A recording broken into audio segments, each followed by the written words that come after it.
Of course, this movement is gaining ground with regard to CIE and all that. A lot of people are spontaneously coming up, and thousands of Yes. people gather together, and a number of things are going on spontaneously. Of course, without any sort of with a disciplined thing like that should happen. That is my feeling. Yes.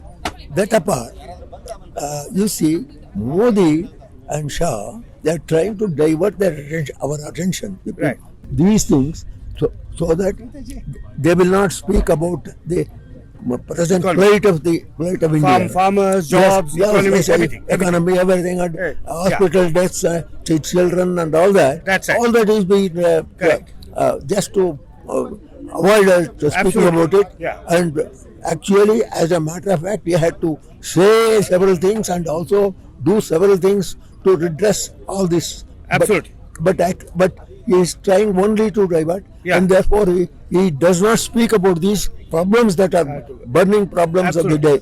Therefore, my contention is that we should pin down upon him Yes. that he should attend to these things. Absolutely. And that is why you have been elected. Correct. If you are not able to do it, Yeah. better quit. Yeah. With regard to political parties, Huh. all the other political parties, opposition parties, they are all dead in a way. Yeah. They are not. They had to rise to the occasion at this Absolutely, time. absolutely. And when in Karnataka itself, when there's floods, when there was heavy rain and a lot of crops loss and all that, Yeah. our people, naturally these people had to take a march to Delhi, just as they did go to Bellary some time ago with Yes. Siddaramaiah. That's right. They have to go there and Absolutely. bang the doors and tell them, Absolutely. you are sleeping when these things are happening and people are suffering. Absolutely. You have to come out. Yeah. They have said that. Right. They did not say it. Yeah. And Yediyurappa, because he wanted to get into position, he was not able to directly tell him, even ask him frankly to attend to the situation. Yes. That is this situation. So you can also share your views. No, absolutely. I think it's very important for the political parties to come out. I mean, some have not. I mean, in this state, the Congress is sleeping, as he says. Students, as someone asked me in the protests, which I have been part of several, students are overrepresented and Congress is underrepresented. That's very clear, and it's very sad and sorry. But regardless of the political parties, we have to continue. I mean, the important thing about this movement is that it has brought young and old together, Hindus and Muslims together, men and women together. The divides that political parties want to separate us, Hindu versus Muslim, man versus woman, have come. And particularly the participation of students and women has been amazing. I mean, how do you distinguish a pro-CA versus anti-CA protest?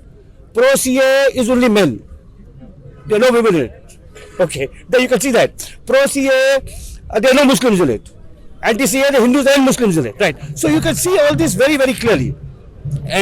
But there has to come a time when responsible political parties have to get up, not only thinking about the next election, the next vote, and on issues that principle have to come. Right. And I think Mr. Doraiswamy's example is very important. As I said, I mean, but people from outside the state don't know that for 70 years he has been our moral conscience. Against the Maharaja's authoritarian regime, he stood up as a student in 1942, right? And since then he has stood up against all.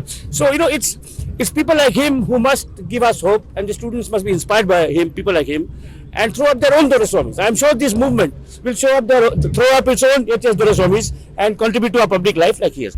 I am absolutely opposed to this discriminatory act CAA. As Mr. Doraiswamy says, it is a diversionary thing, but it's also evil in itself because it polarizes our society. It's not discriminatory. And from the beginning, I've been writing and speaking against it.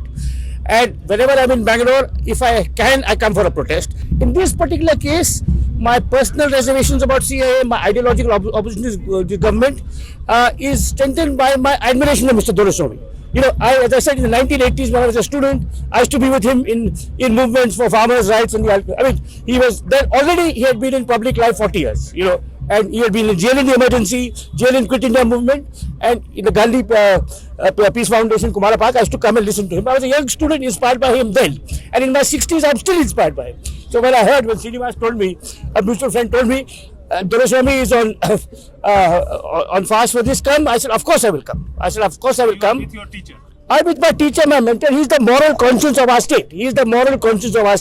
There are very few people like him in the whole country. And in our state, for the last 70 years, you can ask people here. It could be farmers' distress, it could be communal issues, it could be anything. Mr. Doraswamy has been a moral beacon for the people of Karnataka. And I think students, as I said, this generation, this students' movement will throw up its own Doraswamis, inspired by people like him. And for 30 years I have been a friend of his. We don't meet every day, every year. And this is an occasion which has brought us together again. But he has inspired me from the time I was a PhD student in the 1980s.